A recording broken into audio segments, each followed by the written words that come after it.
Assalamualaikum warahmatullahi wabarakatuh. Perkenalkan, saya Alma Rifatul Qori dari kelas 6D dengan NPM 19106310545. Program Studi Pendidikan Matematika FKIP Unsika. Video ini dibuat untuk memenuhi tugas mata kuliah Perencanaan Pembelajaran Matematika yang diampu oleh Dr. Dori Lukman Hakim MPD. Pada video kali ini, saya akan membahas mengenai desain pembelajaran.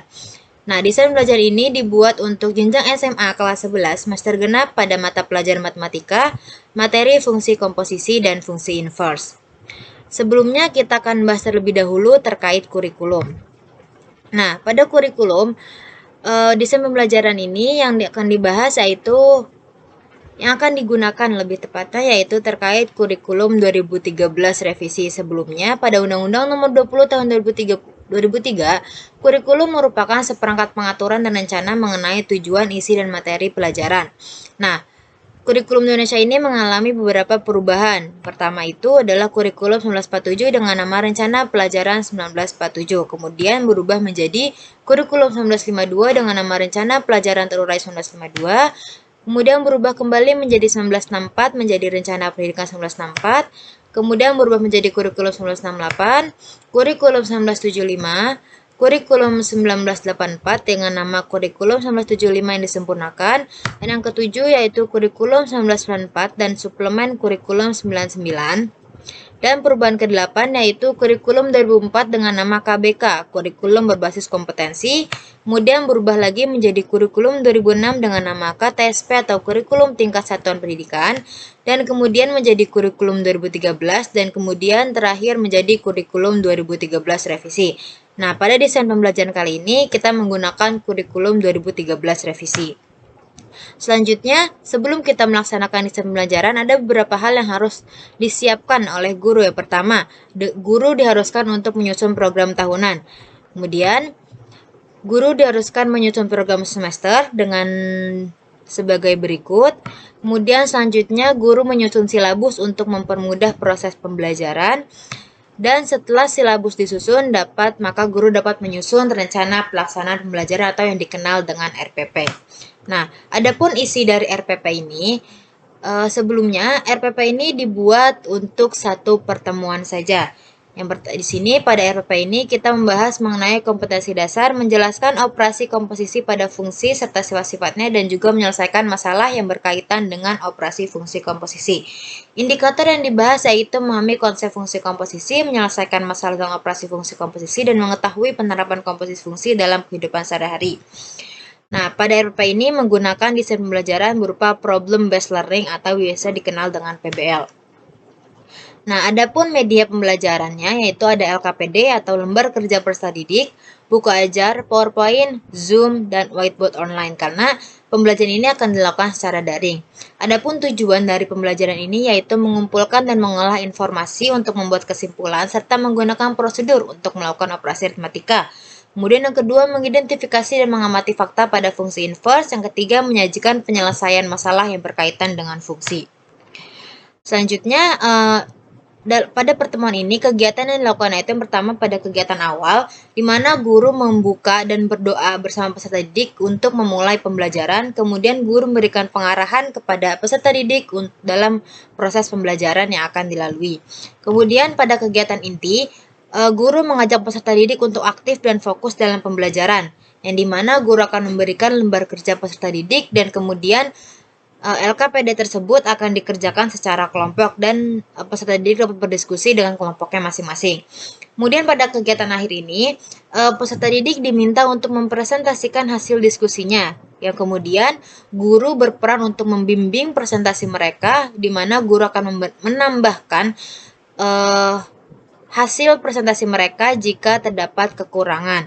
Kemudian sebelum ditutup, guru memberikan apresiasi kepada peserta didik dan pembelajaran ditutup dengan doa kembali. Adapun penilaian dalam pembelajaran ini yaitu meliputi penilaian sikap, pengetahuan, dan keterampilan. Selanjutnya kita akan membahas mengenai desain pembelajaran yaitu problem based learning. Problem based learning ini pertama kali dikenalkan oleh Tamblyn dan Morose pada tahun 1980 di akhir abad 20. Nah, menurut Dutch, pada tahun 95 dalam Arisaimin pada tahun 2014 halaman 130, mengemukakan bahwa problem-based learning adalah model pengajaran yang bersirikan adanya permasalahan nyata sebagai konteks untuk para peserta didik belajar berpikir kritis dan keterampilan memecahkan masalah seperti memperoleh pengetahuan. Nah, jadi PBL ini berfokus pada proses pembelajaran memecahkan masalah. Kemudian pada tahun 2005, Min Liu dalam Novianti 2016 menyatakan bahwa PBL ini memiliki beberapa karakteristik yang dimana pembelajaran ini berfokus pada siswa. Kemudian pembelajaran ini dilakukan dengan grup kecil. Kemudian pembelajaran ini di mana siswa mendapatkan informasi secara mandiri. Kemudian siswa dapat mengorganisasi masalah dengan sesuai difokuskan pada pembelajaran dan pada desain pembelajaran ini guru berperan sebagai fasilitator. Kemudian adapun sintaks pembelajaran dalam desain pembelajaran PBL ini, sebelumnya sintaks itu adalah tahapan pembelajaran. Jadi yang pertama tahapannya itu dalam PBL yaitu orientasi siswa kepada masalah yang dimana pada awal ini guru memperkenalkan masalah terlebih dahulu kepada siswa. Kemudian siswa menyimak apa yang disampaikan oleh gurunya sehingga proses pembelajaran selanjutnya dapat berlangsung dengan baik. Kemudian yang kedua, mengorganisasikan siswa untuk belajar. Jadi pada PBL ini karena bersifatnya diskusi kelompok, maka guru harus mengorganisasikan siswa sesuai dengan kelompoknya masing-masing dan mereka dapat berdiskusi dengan baik. Kemudian yang tahapan ketiga yaitu membimbing penyelidikan individual maupun kelompok. Kemudian yang keempat, mengembangkan dan menyajikan hasil karya. Nah, pada tahapan ini siswa diminta untuk mempresentasikan hasil diskusinya. Kemudian yang kelima ini menganalisis dan mengevaluasi proses pemecahan masalah. Nah, jadi pada tahap kelima ini guru menyimak atau menilai hasil diskusi mereka. Kemudian guru dapat memberikan tambahan materi jika ditemui masih ada kekurangan. Nah, setelah itu, setelah proses pembelajaran berlangsung, maka akan dilakukan evaluasi dan asesmen penilaian oleh guru. Nah, evaluasi ini tahap di mana guru akan menguji sejauh mana pemahaman siswa dalam materi yang disampaikan. Nah, evaluasi itu dapat berupa kuis ataupun ulangan harian. Contoh evaluasi yang dapat diberikan itu bisa berupa soal tes ataupun non-tes. Contoh soal tesnya itu sebagai berikut. Nah, setelah diberikan soal, guru dapat menilai hasil dan mengetahui sejauh mana pemahaman siswa pada materi yang telah disampaikan. Kemudian, pada asesmen penilaian itu, jika seorang guru hendak melakukan evaluasi, pasti seorang guru juga sudah memiliki asesmen penilaian.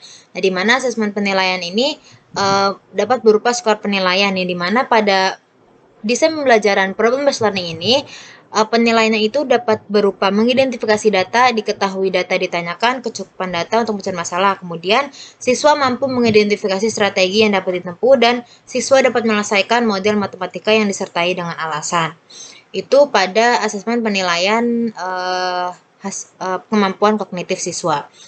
Selanjutnya, adapun kelebihan dan kekurangan dari problem-based learning ini yaitu kelebihannya. Yang pertama, terjadi interaksi dan aktivitas ilmiah dalam kelompok. Kemudian, peserta didik membangun pengetahuannya sendiri dari aktivitas belajar. Kemudian, PBL ini mendorong peserta didik memiliki kemampuan memecahkan masalah dan kemampuan berpikir kritis. Meningkatkan kemampuan peserta didik dalam berdiskusi. Terus, peserta didik yang kesulitan belajar individu dapat teratasi dengan adanya kegiatan pengelompokan. Adapun kekurangan dari PBL ini yaitu ada pembelajaran ini membutuhkan waktu yang lama karena harus adanya proses diskusi dulu antar siswa dalam suatu kelompok. Kemudian munculnya rasa enggan pada peserta didik untuk menyelesaikan masalah tersebut. Kemudian yang ketiga, tidak dapat diterapkan di semua materi pelajaran. Pada poin kedua ini, kenapa tidak dapat enggan menyelesaikan masalah tersebut? Karena kebanyakan siswa itu merasa bahwa materi tersebut belum diajarkan sehingga mereka agak ada sedikit keraguan dalam menyelesaikan hal tersebut. Nah, sekian desain pembelajaran yang dapat saya susun dalam satu pertemuan. Kurang lebihnya mohon maaf. Wassalamualaikum warahmatullahi wabarakatuh.